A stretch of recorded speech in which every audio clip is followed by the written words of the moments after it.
Hi, it's Eric, and we're going to take a look at this watch right now. And it's the Seiko Marinemaster Darth Tuna SBBN 013.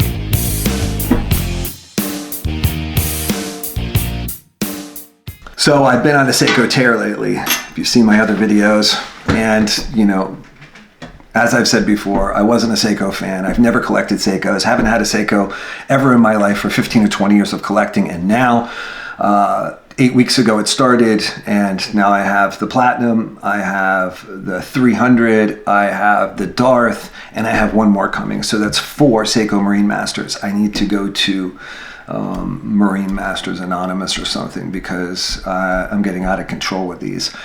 I got really attracted to the brand for a number of reasons. Some of the things that bring you there are loom, stuff like that. This specific one, this Darth, is the one I wanted. After looking at all the videos, I mean, everything that I've seen and looking at all the research, this is the one I want. Specifically because it's all black, it's matte, and also little things when you start getting into the brand, like it having the deep S on the crown instead of a Prospex X. So there's a number of reasons why you buy different ones.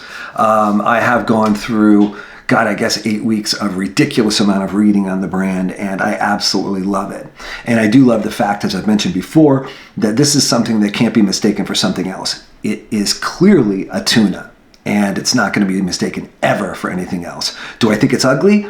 Yeah, I maintain that I do think it's ugly, but I do think that since it's purposefully built, it's sexy in a way. So let's take a closer look at it. Thanks.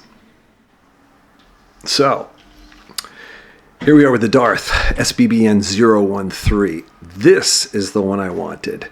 After a bunch of research and now 3 tunas and one more on the way, this is the one that I really wanted. And specifically because little things like that S on there, on the crown. Also, since it's all black, I like it all blacked out. It actually makes the watch look smaller. But, they're all pretty much the same, 48 millimeters in diameter, 48 lug to lug.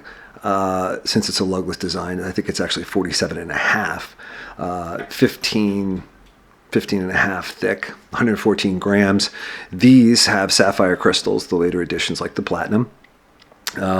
But just like the original one, you had that amazing quartz movement, and this is a true grab and go. This is also loom. I'm loom crazy, but also look at the hands on this. The hands are super cool. It's just a really cool face. Also, with this model, with the SBBN 013, the Marinemaster small, and so is the Seiko. So there's a lot of little changes that happen cosmetically and some material, but mostly cosmetic, that happen with the watch. It also has a really comfortable silicone strap. But one of the things I really love about this watch, and I've mentioned it before, is what people don't like. They don't like the bezel action, and I absolutely love it. I think it's definitely the best bezel action in the business, really, aside from Rolex and Tudor. I know a lot of people are going to disagree with me, but this thing lines up perfectly, and the rehaut lines up. Obviously, it lands on every hash mark, all of those things. But the bezel doesn't act like other bezels for a reason. It's not a click spring. There's a click spring, but inside of the bezel is an O-ring. So it's almost like a friction bezel with clicks for detents, but it doesn't really, it's not falling on those clicks to stop. It's really mostly friction. So it's just super smooth, super cool, very different than the ball bearing that you'll get with the Tudor 60 click or Rolex 120. It's very, very different. So it's just a different animal to me. I don't see it in the same class at all. I see it comparable, maybe even better, but just very different. And if I didn't mention it, obviously it's a monocoque case back, so there is no case back to remove. Everything gets put through the front, and it's just an amazing watch. And once again, it'll never be mistaken for anything else other than what it is, a tuna. So let's take a look at it on my wrist. This is a 7-inch wrist, and I think it looks good. Since it's all black, I think it looks a little bit smaller. The strap is fantastic. It's really comfortable. It's light. It's, at 114 grams, this is something you can easily wear. The real question is, and what I like it on, is to take a look at it on a suit. So here it is with a suit on. I don't know how many people go to work with tunas on, but especially the 1,000 meter. But this Darth Tuna, I think it looks great. Once again, can I close this cuff? Absolutely not. But the whole suit will certainly go over it. I just can't button that cuff.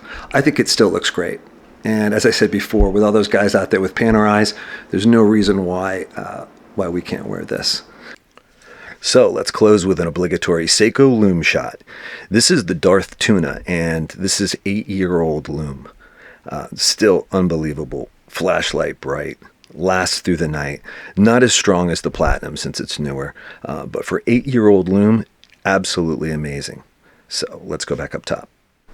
So in closing, my favorite, the Darth Tuna. So for me, I wanted those specific things that I mentioned. I wanted the S and all those type of things. The bottom line is I am a Seiko junkie now, the Marinemaster junkie, and there's a good reason for it. I get it. I understand it now. I totally understand it. I understand the love for Seiko. I understand the love for their purposeful built products, and I am a fan. I think this watch is super cool, and I think it's one of the best watches out there for a real diving watch. I think it's hard pressed to beat it.